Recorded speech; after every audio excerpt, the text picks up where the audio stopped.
Fractions are very important when working in the technology and skilled trade fields. Now, whether you want to measure materials for a construction project or whether you want to adjust a recipe if you're a chef working in a restaurant in the hospitality field, we need to know about fractions and we need to learn and be familiar with how to work with these fractions. So we are going to do a brief review on fractions, and we're also going to review how to add, subtract, multiply, and divide fractions. Let's start with part A, simplifying fractions. A fraction can be reduced to its simplest form. This can be done by dividing the numerator and the denominator by the greatest common factor. This means we're looking for the greatest number that can be divided into both the numerator and the denominator evenly. So let's take a look at example A. We have the fraction 12 over 16. Comparing 12 and 16, we see that both can be divided by 4. So let's go ahead and do that. We're going to divide the numerator 12 by 4. And we're now also going to divide the denominator by 4. And when we do that, we get 3 divided by 4. So we can say that the fraction 12 over 16 in its simplest form is the same as the fraction 3 over 4. These two fractions, 12 over 16 and 3 over 4, are equivalent. Let's practice now with example B. We have the fraction 9 over 15. If we compare again the numerator 9 and the denominator 15, we notice that both of these can be divided by 3. So let's take 9 and divide it by 3, and let's also take 15 and divide it by 3. And so what we get is 3 divided by 5. So 9 over 15 is the same as 3 over 5. Now, these two examples, 3 over 4 and 3 over 5, these are known as proper fractions because the numerator is smaller than the denominator. But there are other ways that we can express fractions. And one of those ways is as a mixed fraction. In a mixed fraction, you'll have a whole number with a fraction beside it. And we can take these mixed fractions and we can rewrite them into an improper fraction where the numerator is going to be larger than the denominator. So let's take a look at this mixed fraction 2 3/4. This means we have 2 wholes and 3/4 as well. So in order to change this mixed fraction into an improper fraction, the best way is to take 2 wholes and rewrite it in terms of a fraction. So we see here that the denominator is 4. This means 4 equal parts will make up 1 whole. So if I want to rewrite 2 wholes, I'm going to rewrite it as 4 over 4. That's 1 whole, added with another 4 over 4. That would be 2 wholes. So I'm going to make a little note here, and I'm just going to say that what we have right now is the same as 2 wholes.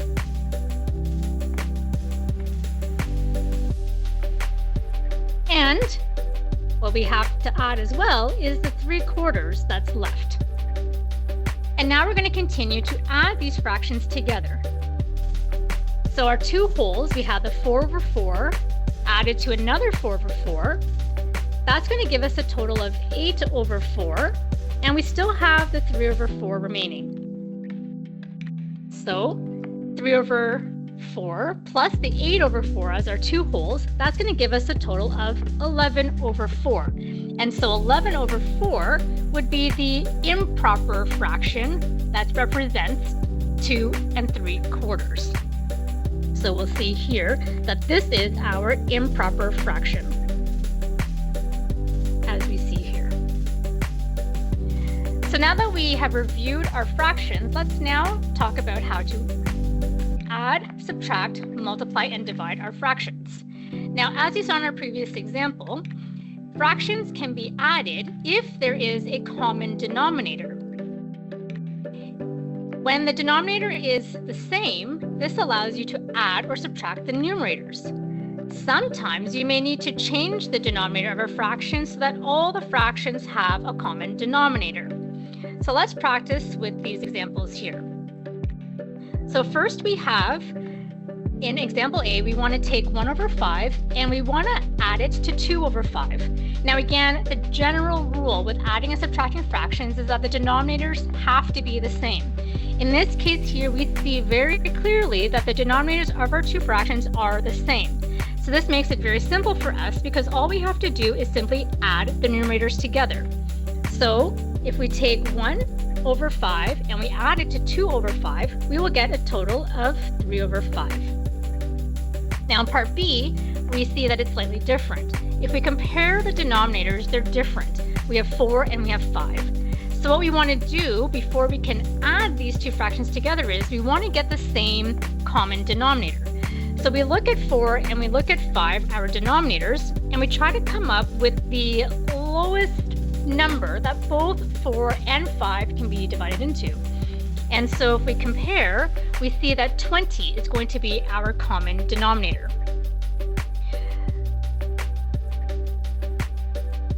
So I want to take, instead of writing 1 over 4, I know that this needs to have a denominator of 20.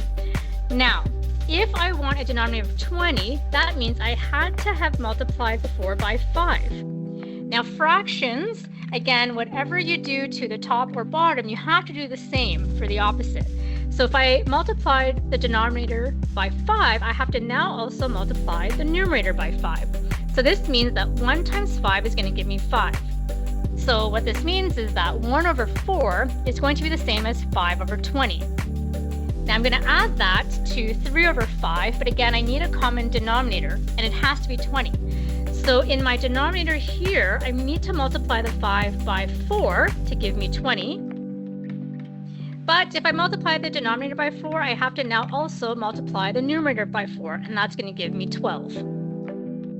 So now that I have my two fractions with the same denominator, I have 5 over 20, and I'm now going to add it to 12 over 20. This allows me to simply combine the numerators. So I have a total of 17 over 20. Let's continue to practice with some other examples. Let's look at part C. In part C, we have 3 over 8 subtract 1 over 24. Now again, looking at the two denominators, 8 and 24, we see that they are different. But in order to subtract these two fractions, those denominators have to be the same. And if you compare between 8 and 24, we see that the lowest common denominator here is going to be 24. So I need to change in my first fraction, 3 over 8, I need to multiply the denominator by 3. And that's going to give me 24. So I have 24 as my denominator, but again, what I did to the bottom, I have to do to the top. So I'm now going to multiply the numerator by 3 as well, and that gives me 9. So 3 over 8 is going to be equivalent to 9 over 24. And now I'm going to subtract the fraction 1 over 24. I don't need to do anything here because the denominator is already 24. And what this gives me is 8 over 24. Now take a good close look at this fraction, and I want you to ask yourselves, is this in its most simple form?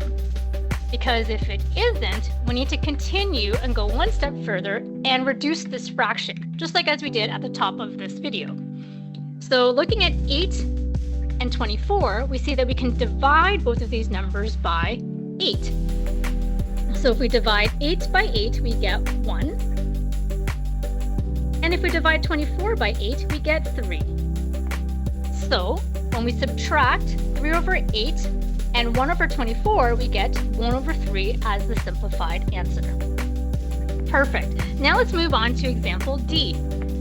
Now here we have a mixed fraction, and we're going to subtract it by 1/2. So we have 2 1/3 minus 1 over 2. So what we want to do is we want to first take 2 1/3 and we want to write it as an improper fraction.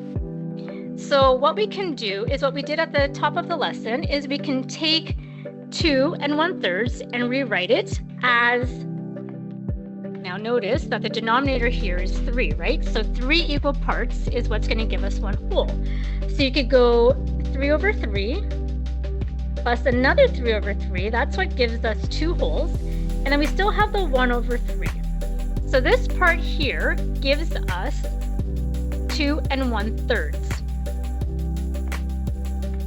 I'll just keep that in brackets for now, just to indicate that that represents the fraction 2 1/3. And I'm going to subtract 1 over 2. Now in that bracket, again, we have 3 over 3 plus 3 over 3 plus 1 over 3. If we combine all those numerators together, we're going to get 7 over 3, and we're still going to subtract it by 1 over 2. Now again, notice here that the denominators now are different, right? So we need to have the same denominator. And if we compare, we can see that 6 is going to be the smallest number that both 3 and 2 divide evenly into. So for the fraction 7 over 3, if we multiply the denominator by 2, that gives us 6 in our denominator, but we have to multiply the numerator by 2 as well. So we're going to multiply 7 by 2, and that gives us 14. Next, the fraction 1 over 2, I need 6 in my denominator, so I'm going to multiply my denominator 2 by 3 this time. And that's what gives me 6. And my numerator, I have to multiply by 3 as well. So that's going to give me 3 over 6. And so now that I have the same denominator, this allows me to simply subtract my numerators. So 14 over 6 minus 3 over 6 is going to give me 11 over 6. And if I look at this final answer, 11 over 6, I see that it is already in its most simple form, so I don't need to continue to simplify because it's already simplified. Now we're going to continue on, and we are going to multiply fractions.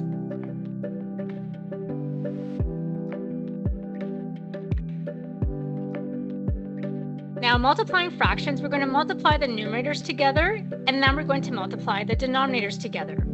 And then, if necessary, we're going to reduce the fraction. So let's start off with example A. I have 1 over 2, and I'm going to multiply by 7 over 16. Now, this is straightforward again, because here we're simply going to multiply again across. So, multiplying across, we get 7 times 1, which is 7, and then 2 times 16, which is 32. So this fraction becomes 7 over 32. So when we take 1/2 and we multiply by 7 over 16, we're going to get 7 over 32. And if I take a look, this is already simplified. I don't need to do anything more because there's no other number that can be divided into 7 and 32 evenly. Let's practice with example B. We have 3 over 4, and we're going to multiply by 5 over 8. So again, in multiplying fractions, it's very straightforward. Let's just multiply the numerators together. So again, let's just take 3, and we're going to multiply it by 5. That gives us 15. And then we are going to multiply the denominators together. So we'll take 4 times 8 and we'll multiply that together. That will give us 32. So we have 15 over 32. And if we ask ourselves, is this the simplest fraction? Is it in a simplified form? Between 15 and 32, there's no other number that can be divided evenly into 15 and 32. So 15 over 32 is our reduced fraction. The last thing we're going to cover now is dividing fractions. So in dividing fractions, what we want to do is we want to take the reciprocal of that second fraction and multiply then the two fractions that are there. When we say reciprocal, this means you want to flip or you want to invert that second fraction. So what does that mean? What does that look like? So let's take a look at example A. We have 1 over 16, and we're going to divide it by 2. Now remember, if you see a whole number in a fraction, in its fractional form, this represents the fraction 2 over 1. So when we are dividing, we're going to take, in this case, 1 over 16. And again, the general rule is we're going to now multiply by the reciprocal of the second fraction. So if that second fraction right now is 2 over 1, we're going to take the reciprocal. That means we're going to flip it, so it becomes 1 over 2. Just like that. And then now that we have a case of multiplying two fractions together, just as we saw in the previous examples, very straightforward, we will now multiply the numerators together. So 1 times 1 is 1. And then we're going to multiply the denominators together. So 6 times 2 is going to be 32. So the answer here is 1/32. Let's take a look at example B. Now we have 3/8 and we're dividing it by 1/4.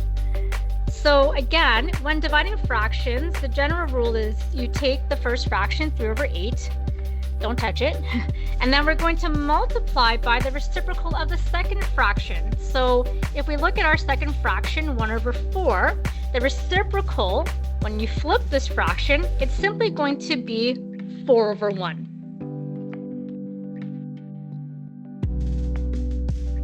And now that we have the multiplication of two fractions, again, should be pretty straightforward from here. We're going to multiply our numerators together. So 3 times 4 gives us 12. And then if we multiply the denominators together, 8 times 1, this will now give us 8 in the denominator.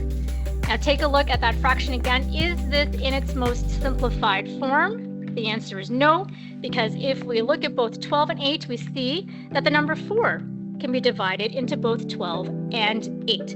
So if we take 12 and we divide it by 4, we get 3. And if we take 8 and we divide it by 4, we get 2. So in this video, we have looked at fractions, we did a brief review, and we also saw how we can add, subtract, multiply, and divide fractions, which again, fractions will be very useful when working in the technology and skilled trade fields.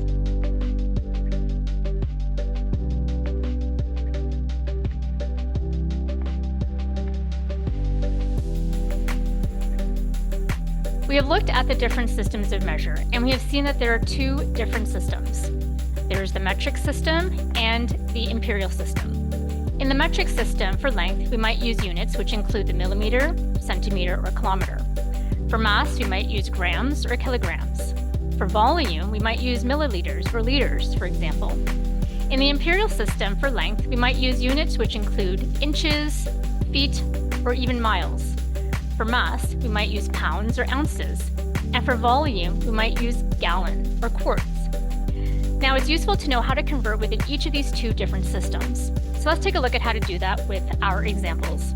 In the first example, A, we want to convert 9 feet into inches. So how do we do that? Let's take 9 feet, and now I want to multiply it by the conversion factor. If we take a look in our chart, we see that there are 12 inches for every foot. So what I'd like to do is I'd like to take 12 feet, and I want to now multiply it by the conversion factor. I know that there are 12 inches in every foot. Now, before we move on, I just want to show you how we know that we've set up our conversion factor properly. So here's a little hint. Take a look at the units you want in the end. In this case, we want inches in the end. So when I set up my conversion factor, I want to make sure that there are inches in the numerator. And this is helpful because when I continue to multiply, I see that the feet are going to divide out. So this means that I'm going to take 9 and multiply it by 12 inches, which is going to give me 108 inches. So this means that in 9 feet, we have 108 inches. Let's now move on to example B. In this case, we want to take 12 quarts and we want to convert it into gallons. So we're going to do the similar thing. We're going to take 12 quarts and we now want to multiply it by the conversion factor.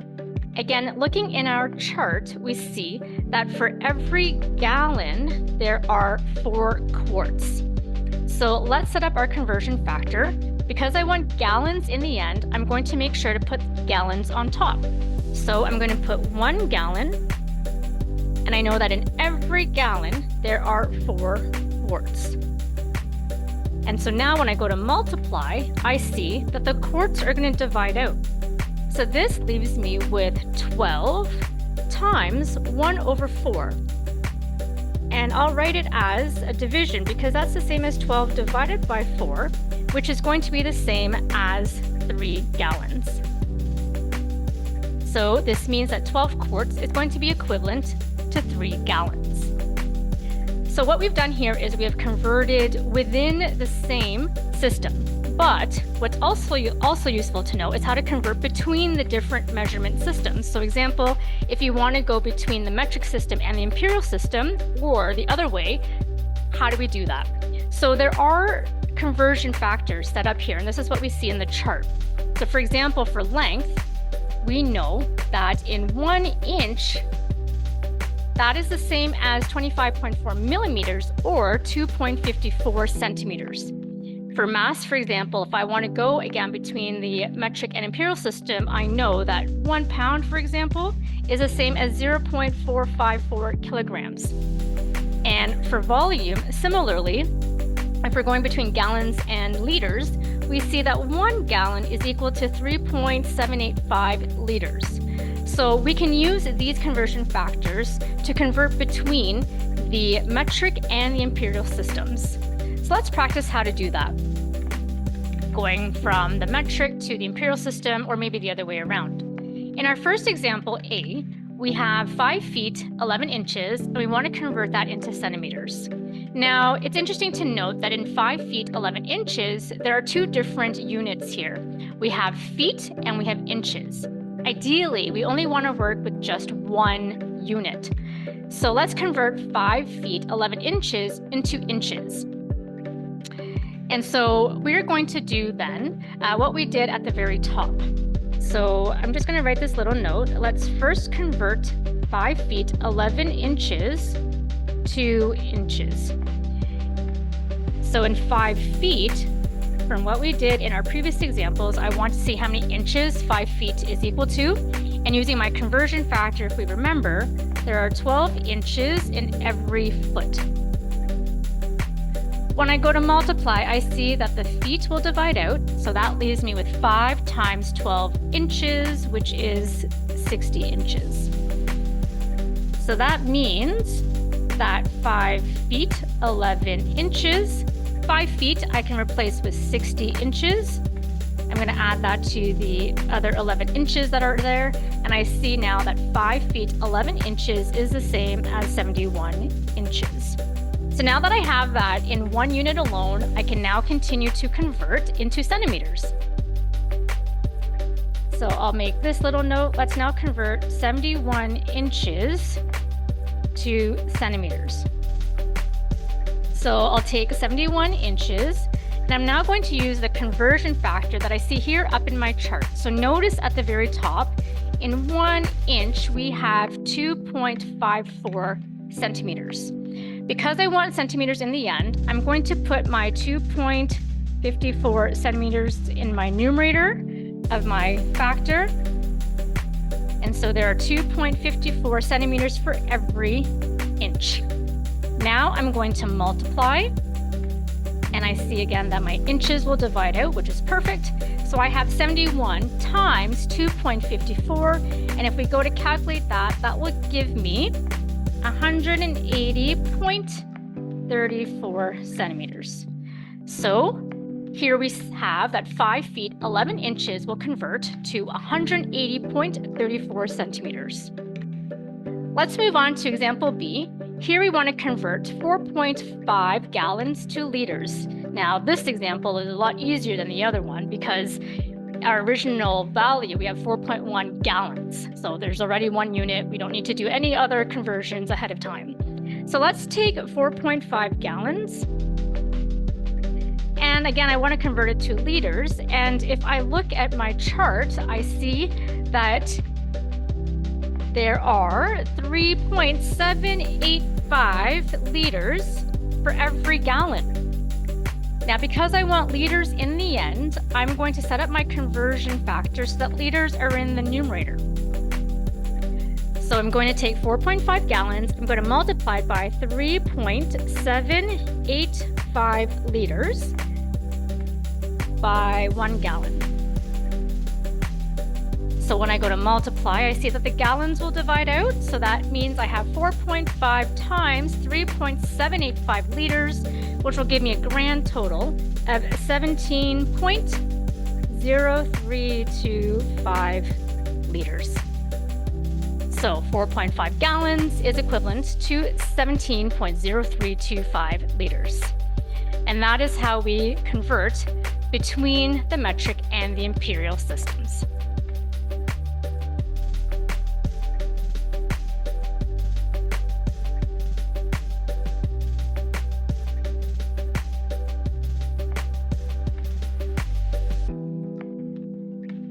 My career, we use math every single day. We use it for weight calculations for rigging. We have to use it for measurements for pipes to make sure that they will fit. It's a very important part, and it's used on a very daily basis, whether it be from blueprints to layout to fabrication to installation to, once again, hoisting with the cranes. It's all very important to keep everybody safe, make sure the job's done right.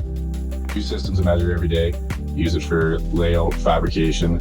We measure in both imperial and metric, so we use fractions, and we also have to do a lot of conversions. There's a lot of division and multiplication as well, multiplying and dividing fractions too. This one, I will say precision and creativity. Why precision? In welding, we said we have 4 things to do a good weld. To do a good weld, you have to check your angle, your distance, your position, and your speed. And those things, you need precision. We use math in everything. Math, it's a part of welding. I will say fabrication. Fabrication, because you need to calculate angle, convert metric in imperial. You need to calculate your weight. It's part of everything. Math, honestly, you need to have a base for a lot of things.